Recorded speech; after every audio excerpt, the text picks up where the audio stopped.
My life is set against the backdrop of extended civil war between the north and south of Sudan, a war that claims over 2.5 million people.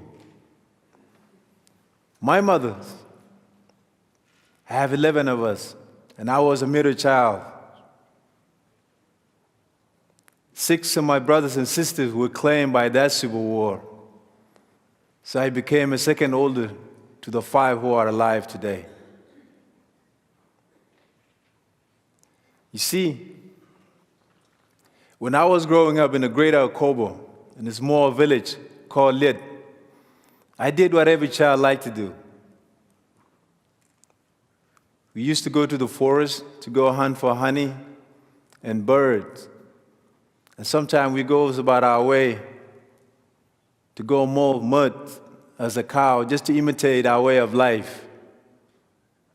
In the evenings, we pick up fruits and then we bring them home to Mom. And then she prepared the food for us already. As soon as we finish eating, the firewood is being prepared. And then we sit around it and she starts telling us stories, the folktale stories. Those were the fondest memories of my life as a child. During the dry season, our father would order us to go to the greater Upper Nile, where our cow would graze green grass. Then we get an opportunity to go fishing, hunting. In the evening, we get to go to the functions where we sing songs about traditions. And also, it's always a message about those songs. So our life was very peaceful. One morning, I was awakened by the claps of AKA 47. And my mom started screaming, Ger, wake up. We are about to die. So I woke up and my eyes was blurry, tried to see. I couldn't see anything. When I got an opportunity to see things, and then I was just seeing a lot of bullets flying through us because it was early in the mornings. You could see the flame of the bullets just flying by. My mom clutched little twins to her shoulder, and she started sprinting toward the Nile. My little sister and I, who was 7 years younger, and I'm 9 at the time, we started following our mom. We dove right into the water, and we started swimming as fast as possible to go to the other end of the banks. When we got there, I started to see the glow of the sun. And we continued to run, and we dashed inside the long grass. And we went for quite some time running, and the bullets couldn't stop coming our way. We got to the area where there's a bunch of termax mounds. Mom sat me down and said, Ger, you got to sit here with your brothers and sisters so that I'm going to go look for your father, dead or alive. Mom took off. She left me with 3 little ones.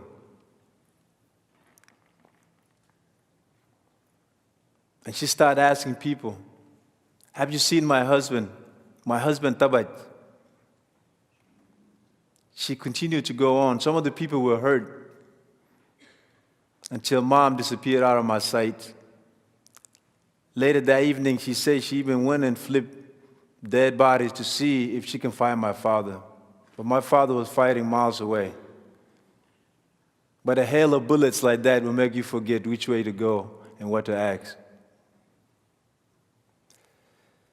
Mom came back that evening. She brought fish. She fed us. And she strategized. She said, we have to go to Ethiopia.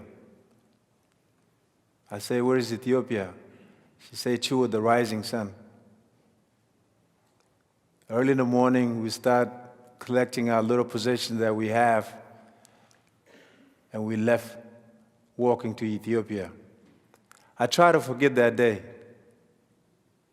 I tried very hard. But I couldn't. Because it was a day my life, or our lives, were shattered.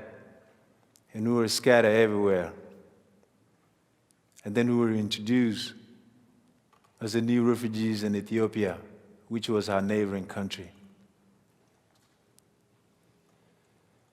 I lived in Ethiopia for 4 years in a refugee camp called Itang. Twin. They get to enjoy their one-day meals because food was provided by the UN Refugee Agency. My little sister and I, we enjoyed luxury of going to school under the tree where we had to scratch our ABCs on the ground. But something unusual was coming. The civil war erupted in Ethiopia in 1991 on May 26, I remember very well. That's the day that I lost contact with my mom, my brothers, and many of my siblings, and everybody ran separate directions. I ran towards Sudan by myself. I was about the age of 13. I walked in a flooded season, day in, day out, until I find a military base that had food and water and also security, and I didn't hesitate to join, and I became a child soldier. I spent months in a military base. My work was very basic. We prepare food, and sometimes we clean guns for the guys who really participate on a regular basis in fightings. But a huge battle came to our area, our military camps, where they killed most of my friends that I sleep with them in the same blankets every day, Madalat and Nyankur. I ran so fast until I forgot where I was going. That day was a turning point for me. That's when I asked myself, if I stay here in this country, Sudan, my life is going to end like Madalat and Nyankur. That's the day that I decided to really attach myself to the band of boys who were going to Ethiopia to seek for safety. We walked 520 miles. We were digging encampments and corpses who would try to risk our lives. Luckily, we got to Ethiopia, and we met a man who was driving a truck. We gave him a few bucks, and then he put us in his trucks, took us across Ethiopia all the way to the border, Ethiopia and Kenya. So we find other trucks, and they took me across Kenya, and then they took me to the refugee camps called Dadaab Ifo. Dadaab was a very desert place. Barely tree there. 120 degrees every day. I find it tough to live there, but I had hopes to be there because we heard there was an opportunity to be resettled in the United States, Denmark, Norway, Canada. So I have something to live for. And I waited in that refugee camp for over a year, and it sounded like a decade to me when I was there. Trust me. One day, a blessing came from somewhere where our names appeared on the board of the UNHCR that we are elected to go to America. And I was very happy. Because they say if you get to America, you will go to school. You will get to work. So I was ready to work and provide for my family and those that I left behind. But I was very young at the time because I was only 15 years old. However, we went through the procedure where we have to go to the interview with a lawyer. Then we passed. And then from there, and then they took us from Ifo camp to Nairobi in the Riru refugee camp, right in the middle of Nairobi, so that we can do our medical check. We did our medical check, and 4 of us passed too. In 2 weeks, our name appeared again that we are flying to the United States. I remember coming close to the airplane. I never know airplane is as big as this. Even a guy who's 6 foot, I can walk and even go use the restroom inside the airplane. So I have a lot of mixed emotion, as you can imagine. I sat in there and I was very quiet because when something confused me, I go silent for a very long time. Couldn't believe this machine going to lift me up and take me all the way to a different land. And it did that evening. And I landed in JFK. Not to live there, but to make a connection to go to where our sponsor was, which is Des Moines, Iowa. When I got to JFK, I never seen a place where I can't distinguish night and day because it was so bright with so many lights. Seeing so many people walking many different directions. I don't know where they're going or where they're coming from, dragging suitcases. And here I am carrying the plastic bags. When we were in refugee camp, I thought Paul can speak good English. So Paul went around, tried to make a connection, asking these guys, do you know Des Moines, Iowa?